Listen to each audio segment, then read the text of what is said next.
Welcome to the Transfusion Medicine Data Portal support video series.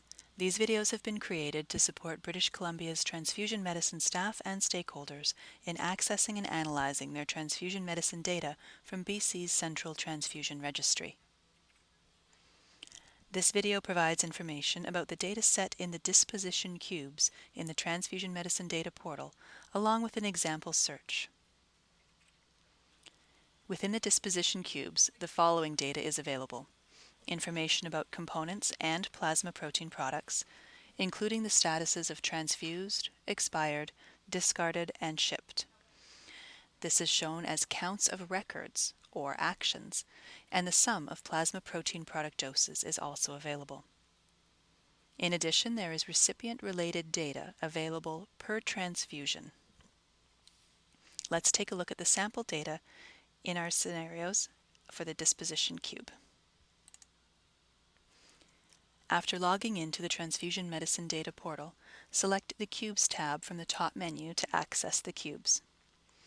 Here you will find the Disposition Health Authority and Disposition Provincial cubes. As before, the Health Authority cube displays Health Authority level data for your region, and the Provincial cube displays a summarized full provincial level view. Select the cube of interest and click Run to open the Parameters pop-up window. For the Disposition cubes, we can choose the date range, the disposition status of interest, and determine whether we want to look at components, PPP products, or both.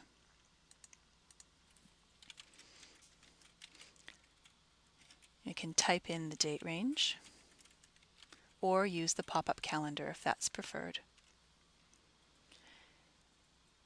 We can use the multi-select feature to select among our available disposition statuses by deselecting all and choosing one or more, or leaving all clicked so that all statuses are counted.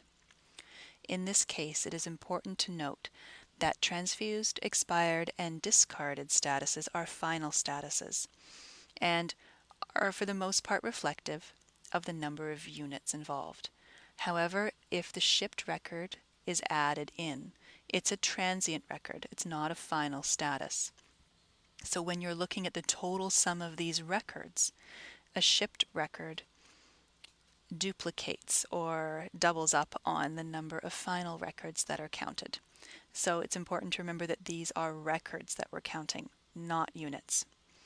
We recommend for many instances to deselect all and start with transfused, discarded, and expired. We can always change this once we get into the cube if we are interested in shipping records, but for now this makes it simpler to look at if we stick with transfused, expired, and discarded.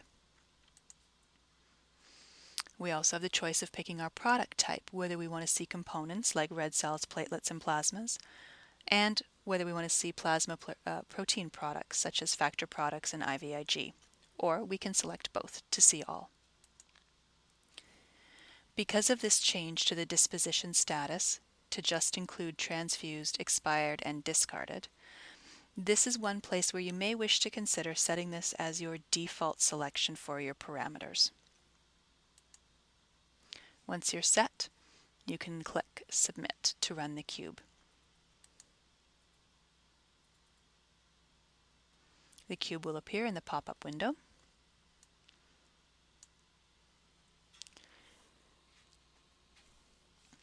As before, with your cross-tab appearing in the middle, your data completion dates and any data caveats in the red block up top, and your parameter block just below the caveats.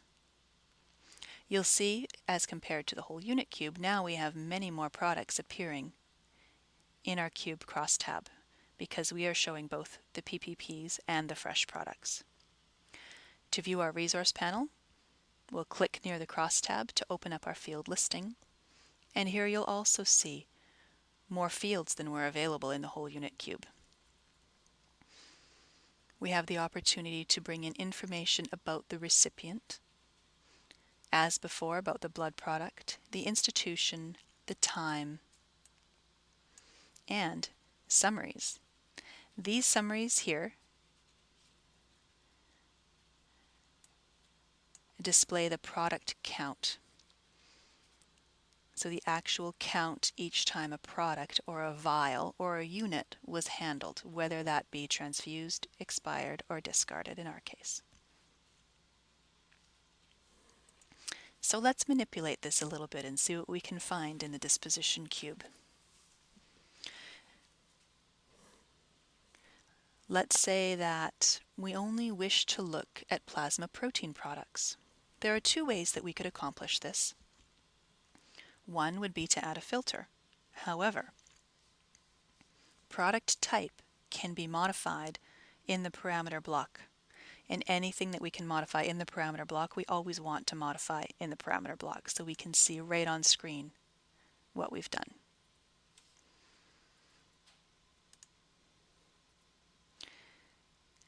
This pop-up appears the same as it does in the original parameters. We deselect all, and we can then select the value of interest and move it over to our selected choice.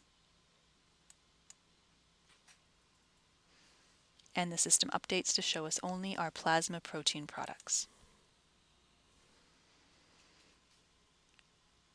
Let's say now that our product of particular interest is IVIG. Now we can go down and add our filter by clicking the double arrows to open the filter menu and the plus sign to add a filter. Our filter of interest is a blood product, so we select the mnemonic and click OK and wait for our filter list to appear. Select IVIG, and now we see that there were 996 IVIG records. This roughly equates to, of course, well, in this case it will exactly equate to vials. Let's take a look at how many of those in this sample data were transfused, expired, and discarded by going to our resource panel, selecting and dragging in our disposition status. Now we can see 2 of them were discarded and 994 were transfused. And what if we were interested in the gender of the recipient that each vial went to? Well, we've got that information in the disposition cube. We can bring in the recipient gender, and let's put that as a column. Now here we have a little bit of a different breakdown. We can see a blank. And if we recall, a blank is indicated when the value is not required. And in this case, the 2 records that were discarded do not have a gender associated with them, and that makes sense.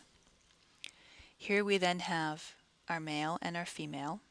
So 542 vials were transfused to female recipients, and 442 records or vials are associated with male recipients. Lastly, there are 10 unknowns, so this is where we have a transfused record where we would anticipate a gender, but no gender was provided. These are broken down not by distinct recipients. It's very possible that many of these vials went to the same people over and over again. However, all we're worried about in the disposition cube is the product record. So everything is centered around that IVIG record or that IVIG vial. Let's do one more expansion and see what happens if we look at our institutions. So by accessing our resource panel, we can scroll down to information about our institutions. You can select either from the hospital name, the institution name, or the MOH number. This is the Ministry of Health number, and if that's a shorter view of things to look at if you know those codes by heart. Let's bring this in and put this in between IVIG and our status. And if we wish to expand this just a little bit so we can see our full hospital name, you can grab your field and make it a little bit wider. There. And now we can see site by site the transfusions and discards, and how many records are associated with male and female recipients. So as we are discussing records, a record would be equivalent in this case to a vial of IVIG. However, we know IVIG comes in different size vials. So what does the total dosage look like? Again, in our resource panel, we can scroll down to our summaries. And our summaries are our aggregates, or our calculations. Right now, we're looking at product count, or record count. However, we can also bring in this cube, total dosage. Just as we did with anything else, we grab and click and drag. This time, however, we're going to drag into the middle where our data is and let go there. So now we have lots of numbers going on, and we can see some of these. For example, the 56 vials here have 615 associated with it.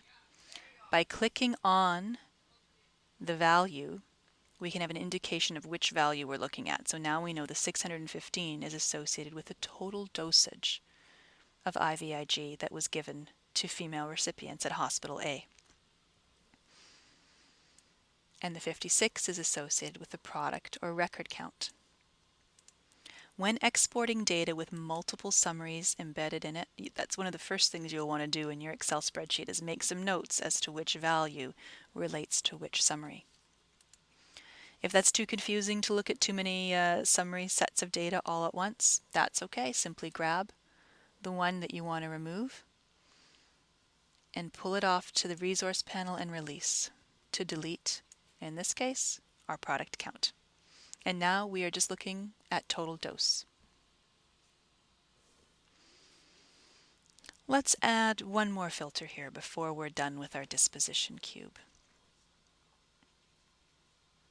Let's say for IVIG we're interested in a particular lot number.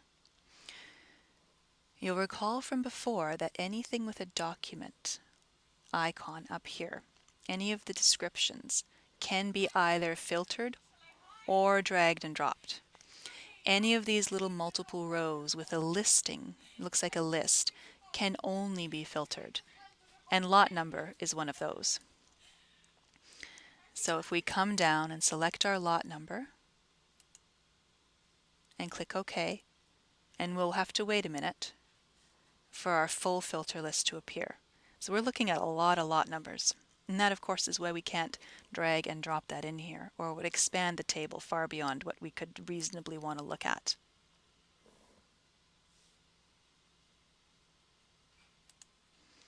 We'll be patient when we're looking at lot numbers and unit numbers, as it can take an extra minute. There we go. What we see here now is a full list of lot numbers that are present in this test system. And you'll see some of them are available and some of them are gray. The ones that are gray are available in the system, but not within the time frame and parameters we've selected. So we could sort through the list one by one, or we can use the search icon here. By clicking on the search icon and starting to type in our lot number of interest, we can see our available lot numbers highlighting and the list becoming shorter until we reach the one lot number that matches ours. We click on that and the table updates to show us the site that they were transfused, and we know the time frame that we're working in. So the disposition cube allows for significantly more records available to us by going through PPPs. It also allows us to break the component products out by aliquot, as this is capturing records rather than whole units. We also have the opportunity to look for shipped records in the disposition status and bring in a little bit of information about who those products were transfused to. As with the reports, it's best to come in and play around and see what you can find and see what kinds of combinations you can create in here, either on a whim or when you have something specific to look at.